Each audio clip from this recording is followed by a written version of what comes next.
성도 여러분, 이 시간 기도의 자리에 나오신 것을 환영하고 축복합니다. 우리 함께 2월 공동 기도문 하나님께 올려드리겠습니다. 마음 모아 샘물의 기도를 하나님께 드리겠습니다. 먼저 우리 믿음을 고백합니다. 너희는 가만히 있어 내가 하나님 됨을 알지어다. 아멘. 일상의 주인이 되어주시고 모든 삶의 능력이 되신 하나님을 찬양합니다. 우리의 형편을 아시고 마음 만져주시고 위로해 주시는 하나님을 신뢰합니다. 주시는 은혜로 감사와 기쁨이 흘러나는 매일을 살게 하소서. 언제 어디서나 하나님 백성임을 기억하며 사는 샘물 성도가 되게 하소서. 예배와 교회를 위해 기도합니다. 너희는 여호와 우리 하나님을 높이고 그 성산에서 예배할지어다. 아멘. 예배의 주인 되신 하나님 홀로 영광 받으소서. 말씀의 은혜가 넘치고 찬양의 기쁨을 누리며 기도의 능력을 경험하는 예배가 되게 하소서. 예배의 은혜가 삶으로 흘러들어 매 순간 예배자로 살게 하소서. 교회다운 교회가 되어 세상에 선한 영향력을 주는 거룩한 샘물 공동체가 되게 하소서. 목장을 위해 기도합니다. 보라 형제가 연합하여 동거함이 어찌 그리 선하고 아름다운고. 아멘. 목장마다 섬기는 즐거움과 나눔의 감동이 있게 하소서. 특히 마음에 품은 VIP들이 하나님을 알아가며 삶의 위로를 얻는 목장 되게 하소서. 섬기는 목자들에게 성령 충만케 하시고 무엇보다 영혼을 깊이 사랑하며 가슴에 품는 사랑의 목자들이 되게 하소서. 교역자들과 선교사들을 위해 기도합니다. 오직 성령이 너희에게 임하시면 너희가 권능을 받고 내 증인이 되리라 하시니라. 아멘. 교회를 위해 헌신하는 교역자들을 지켜주셔서 강하고 담대하게 하시고 지혜와 지식이 풍성하며 성도들을 사랑으로 섬기는 자들 되게 하소서. 복음의 현장에서 예수님의 십자가의 도를 전하며 열매 맺기를 애쓰는 선교사들에게 영과 육의 건강을 허락하시고 가는 곳마다 복음의 향기 날리게 하소서. 나라와 민족 환우들을 위해 기도합니다. 시온아 여호와는 영원히 다스리시고 내 하나님은 대대로 통치하시리로다. 할렐루야. 아멘. 이 나라를 코로나로부터 지켜주시고 속히 이 상황이 마무리되게 하소서. 경제적으로 어렵고 힘든 자들이 회복되어 온 나라가 하루빨리 안정을 찾게 하소서. 육신이 아픈 자들을 위로하여 주시고 치료의 광선으로 이전보다 더 건강하게 하소서. 함께하는 가족들이 지치지 않고 굳건하게 잘 견디도록 하소서. 오늘도 살아계신 하나님을 찬양합니다. 예수님의 이름으로 기도드립니다. 아멘. 이제 하나님 말씀 보겠습니다. 오늘 말씀은 요한복음 9장 1절에서 12절입니다. 예수께서 길을 가실 때에 날 때부터 맹인된 사람을 보신지라. 제자들이 물어 이르되 랍비여 이 사람이 맹인으로 난 것이 누구의 죄로 인함이니까? 자기니까 그의 부모니이니까? 예수께서 대답하시되 이 사람이나 그 부모의 죄로 인한 것이 아니라 그에게서 하나님이 하시는 일을 나타내고자 하심이라. 때가 아직 낮음에 나를 보내신 이의 일을 우리가 하여야 하리라. 밤이 오리니 그때는 아무도 일할 수 없느니라. 내가 세상에 있는 동안에는 세상의 빛이로라. 이 말씀을 하시고 땅에 침을 뱉어 진흙을 이겨 그의 눈에 바르시고 이르시되 실로암 못에 가서 씻으라 하시니 실로암은 번역하면 보냄을 받았다는 뜻이라. 이에 가서 씻고 밝은 눈으로 왔더라. 이웃 사람들과 전에 그가 거린인 것을 보았던 사람들이 이르되 이는 앉아서 구걸하던 자가 아니냐. 어떤 사람은 그 사람이라 하며 어떤 사람은 아니라 그와 비슷하다 하거늘 자기 말은 내가 그라 하니 그들이 묻되 그러면 내 눈이 어떻게 떠졌느냐. 대답하되 예수라 하는 그 사람이 진흙을 이겨 내 눈에 바르고 나더러 실로암에 가서 씻으라 하기에 가서 씻었더니 보게 되었노라. 그들이 이르되 그가 어디 있느냐. 이르되 알지 못하노라 하니라. 우리가 빛 대신 예수님을 만날 때에 우리 안에는 어마어마한 변화가 시작됩니다. 심적, 정서적 변화는 물론이고 또 육체적 변화, 또 영적 변화까지 그야말로 전인적인 변화가 나타나는 거죠. 또한 현저한 인식의 변화가 나타나는데 그것이 바로 세계관의 변화입니다. 오늘 아침 우리는 본문 말씀을 통해서 우리가 예수님을 만날 때 경험하게 되는 놀라운 인식의 변화에 대해서 살펴보려고 합니다. 첫 번째로 빛이신 예수님을 만났을 때 우리에게 일어나는 인식의 변화는 먼저 해석의 변화입니다. 특히 질병이나 고난, 불행에 대한 해석의 변화이죠. 오늘 본문에는 태어날 때부터 앞을 보지 못한 사람이 나옵니다. 날 때부터 전혀 볼 수 없다라는 이 사실은 그야말로 그 당사자에게는 어둠과 절망 그 자체였을 겁니다. 또한 그러한 아들을 바라보는 그 부모의 마음이 또 어떻겠습니까? 이 맹인은 앞을 볼 수 없었기 때문에 공부도 이제 제대로 할 수 없었을 것이고 또 제대로 된 직업도 가질 수가 없었습니다. 그러니까 가난할 수밖에 없었고 그 상황에서 그가 할 수 있었던 것은 구걸로 연명하는 길이었습니다. 자기도 자기를 포기한 상태가 딱 이 사람의 경우인 겁니다. 그런데 앞을 보지 못한다는 이 사실보다도 이 사람과 그 부모를 더욱 힘들게 한 것이 있었는데 그것은 그들을 향한 세간의 주홍 글씨와 같은 낙인이었습니다. 사람들은 이 사람이 이토록 불행하게 태어난 것은 그의 죄 때문이거나 혹은 그의 부모의 죄 때문이라고 생각한 거죠. 그리고 제자들의 생각도 별반 다르지 않았습니다. 그래서 예수님께 이렇게 묻습니다. 선생님, 이 사람이 맹인으로 태어난 것이 누구의 죄 때문입니까? 자기의 죄 때문인가요? 아니면 그 부모의 죄 때문인가요? 이렇게 질문을 합니다. 제자들 역시 이 사람의 질병의 원인은 그 사람이나 그 부모의 죄라고 생각했던 거죠. 인생의 힘든 싸움을 이어가고 있는 사람에게 이 같은 세상의 낙인은 엄청난 생채기를 남깁니다. 그리고 인생의 아골골짜기를 지나가고 있는 이 사람을 함부로 판단하는 것은 너무나 잔인한 일입니다. 그러나 언제나 우리에게 중요한 것은 하나님의 판단이고 하나님의 해석입니다. 사실 어떤 특정한 경우에는 실제로 죄의 결과로 인해서 어려움이 닥치기도 합니다. 그러나 항상 그런 도식이 맞는 것은 아니죠. 죄 때문에 소경으로 태어났다고 한다면 우리 중에 소경이 아닐 자가 누가 있겠습니까? 예수님은 그 사람의 인생을 제대로 그리고 바르게 해석해 주셨습니다. 이 사람이 맹인으로 태어난 것은 이 사람의 죄 때문도 아니고 그 부모의 죄 때문도 아니다. 하나님께서 오늘 이 사람을 통해서 하나님의 역사를 나타내고자 하시는 것이다 라고 말합니다. 지금은 낮이기 때문에 나는 그 하나님의 일을 오늘 이 사람에게 행할 것이라는 거죠. 예수님은 천편일률적으로 모든 질병과 불행의 원인을 단순히 그 당사자의 죄로 돌리지 않으셨습니다. 오늘 우리가 당면한 여러 실패와 불행과 질병과 고난은 오히려 하나님의 놀라운 역사를 경험케 하시려는 하나님의 은혜의 통로일 수 있다는 거죠. 우리가 당한 고난이 그냥 고난이 아니고 우리가 당한 불행이 그냥 불행이 아니라는 말입니다.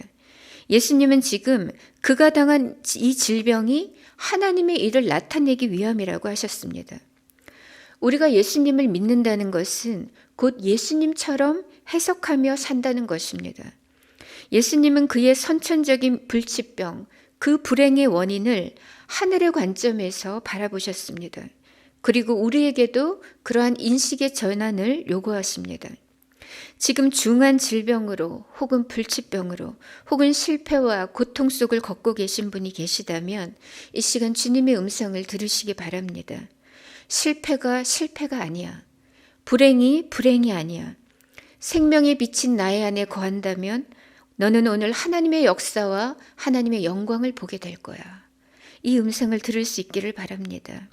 사랑하는 성도 여러분, 오늘도 주님의 관점에서 나의 모든 삶을 믿음으로 해석할 수 있는 우리 성도님들 되시기 바랍니다. 두 번째로 예수님께서 우리에게 요구하시는 그 세계관의 변화는 안식일에 대한 인식의 변화입니다. 오늘 본문 6절 이하를 보면 예수님께서 어떻게 맹인의 눈을 치유하셨는지 그 과정이 소개되고 있습니다. 예수님께서 어떻게 하셨는가 하면 6절을 보시면 땅에 침을 뱉어 진흙을 이겨 그의 눈에 바르시고 이르시되 실로암 못에 가서 씻으라고 하십니다. 그런데 문제는 이 날이 안식일이었단 말이죠. 바로 이 안식일에 치료 행위를 하셨다는 그 이유 때문에 예수님은 엄청난 공격을 받으십니다. 그런데 한번 생각해 보세요. 단순히 이 맹인의 눈을 고치는 것이 예수님의 목적의 전부이셨다면 그냥 살짝 말씀으로만 고치셔도 되는 일이었습니다. 실제로 왕의 신하의 아들이나 또 백부장의 하인을 고치실 때는 그렇게 말씀으로만 하셨거든요. 그런데 예수님은 오늘 왜 바리새인들이 득달같이 달려들어서 그렇게 난리칠 것을 아시면서도 왜 굳이 안식일에, 그것도 모두가 보는 앞에서 땅에 침을 뱉고 또 진흙을 이겨 반죽을 하시고 눈에 바르시면서 실로암 못까지 가서 씻으라고 이렇게 복잡하게 일을 행하시는 걸까요? 여기에는 예수님의 분명하고도 중요한 의도가 있습니다. 지금 예수님은 유대 조상들로부터 내려오는 그 안식일에 대한 엉터리 전통과 그 악습에 정면으로 도전하고 저항하고 계신 겁니다.